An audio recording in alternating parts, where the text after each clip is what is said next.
Hey, what's going on? Jake here with Uncommon EDC. Today we're checking out the QSP Hedgehog, and I have two versions of this knife. Both happen to be traditionalpocketknives.com exclusives, and the first TPK exclusive I picked up several months ago was this Jigged titanium, and I liked it so much that when they announced another run of exclusives, I decided to pick up a second. And that second run was all CamoCarbon options. So I went with the Halloween Night CamoCarbon, which you can see has that orange and white mixed in with that CamoCarbon. Looks really cool. If that's not your flavor, there were a bunch of different ones available. Now, a couple of the more popular ones I think did sell out, but for the most part, most of these are still available, including both of the versions that you see in front of you. So I will link to those in the description of this video. Not affiliated with them at all, but I shop there quite a bit, so have no problem recommending them. They ship fast. They're, I think, $100 shipping threshold for free shipping and do not charge tax. So really good experience with them overall.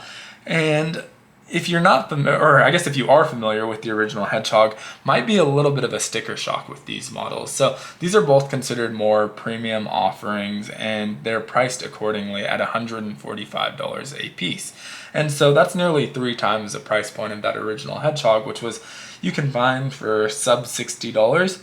But I do think the upgraded materials does warrant that price. It seems fair, it seems reasonable to me. And so the original run had 14C 28N blade steel. Both of these are sporting Bohler M390, and so pretty decent upgrade in steel, also in handle material. So instead of micarta, which looked very good actually, I like the micarta on the original a lot. It was a little bit stylized, has some grooves cut into it that seemed like they would add quite a bit to the grip. But if you didn't like that micarta, we do have a couple new options here. So the CamoCarbon, of course, has the CamoCarbon covers, titanium bolsters, and then that Jigged titanium is titanium across the board. And so we're getting upgrades in the handles, we're getting upgrades in the steel. So $145 really doesn't feel all that crazy to me. But if you don't care about the materials, dimension-wise, ergos-wise, it's all going to be identical. You know, the main difference being the weight based on the different materials and the thickness. So you do have a little bit of variation in the thickness, which we'll look at in a minute here. But as far as the dimensions on these go, 3.75 inches on that handle, which allows me to get all 5 fingers on this knife. You can see full 4-finger grip with plenty of real estate. It doesn't feel cramped, and it's very, very comfortable. Now, as far as the ergos on this goes, I'd say both are very comfortable. I was surprised at how much more I like the Jigged titanium than the CamoCarbon in terms of ergos. And so two things that are lending to that. First being the thickness, which I already alluded to. The CamoCarbon is a decent bit thicker because they have to put covers on top of that titanium, where they don't with the titanium. Don't have the exact measurements because I broke my digital caliper, but you can see it visually. It's a difference, and in hand it's a pretty significant difference. And so not sure if that's listed on the site, but if so, I'll put it in the description of the video as well.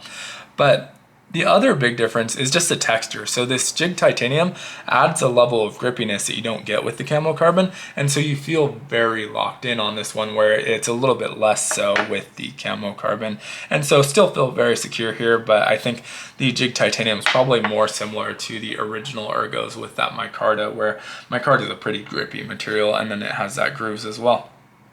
So as far as the blade goes, I already mentioned M390 on these TPK exclusive versions, 2.875 inches on that blade, and we have this cool Sheepsfoot style blade. I love a Sheepsfoot.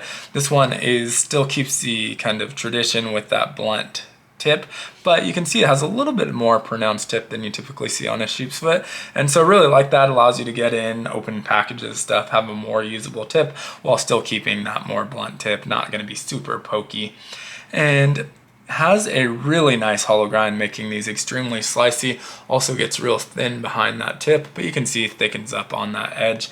As far as the overall length, we're looking at 6.625 inches, so firmly in that EDC realm. You can carry this as your primary knife. I'm not typically, I still typically carry a locking knife as my primary, but good size for a secondary knife, good size for a primary knife even, and non-locking, so going to be legal most places.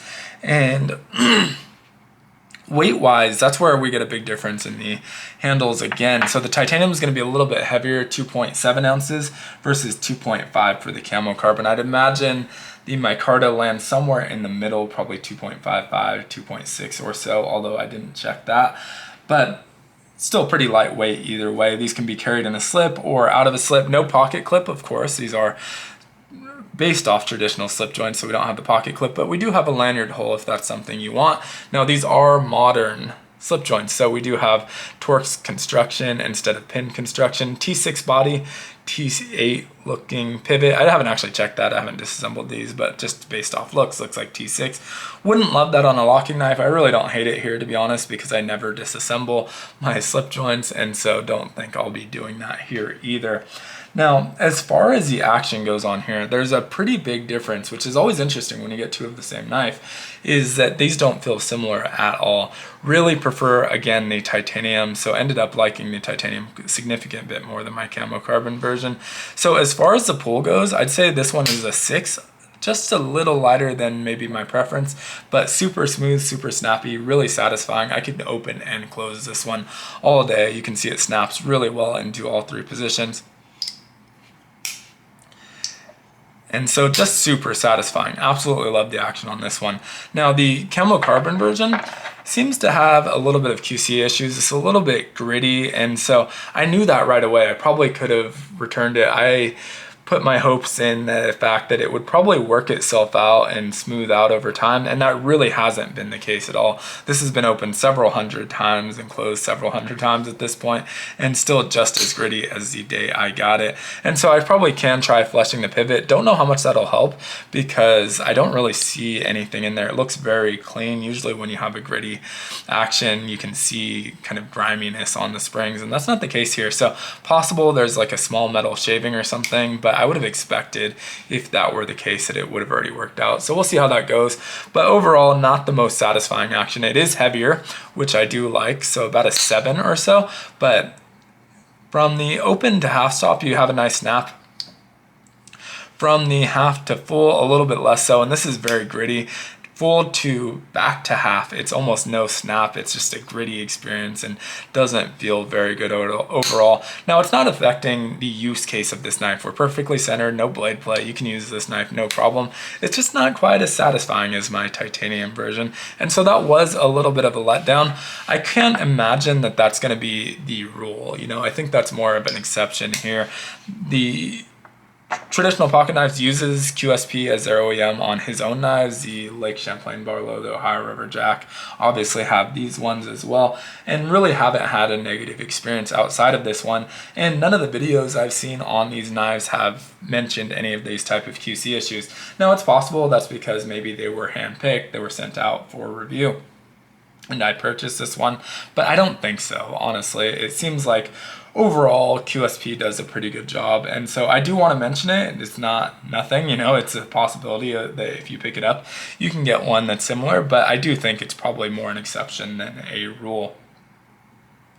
Now, overall, I'm still happy with this one. Like I said, it's still a usable knife, not really affecting the use of the knife. It's just something that is not quite as satisfying, which is a big deal, but I still think worth that $145 price point. But would love to hear your thoughts down in the comments below if you have this knife, what your experience with it has been, especially if you have that newer run exclusive, if you've had any QC issues. But like I said, I'm not expecting that to be the case. But would love to hear your thoughts in the comments below on this one, on the original. Either way, I will link to it in the description, as well as put all of those details and specs as I usually do. But thanks so much for watching. I hope you enjoyed the video. And if you did, consider liking, commenting, subscribing, and hitting the notification button. As you know, they all help out the channel a ton. And I hope you have a great one. Take care.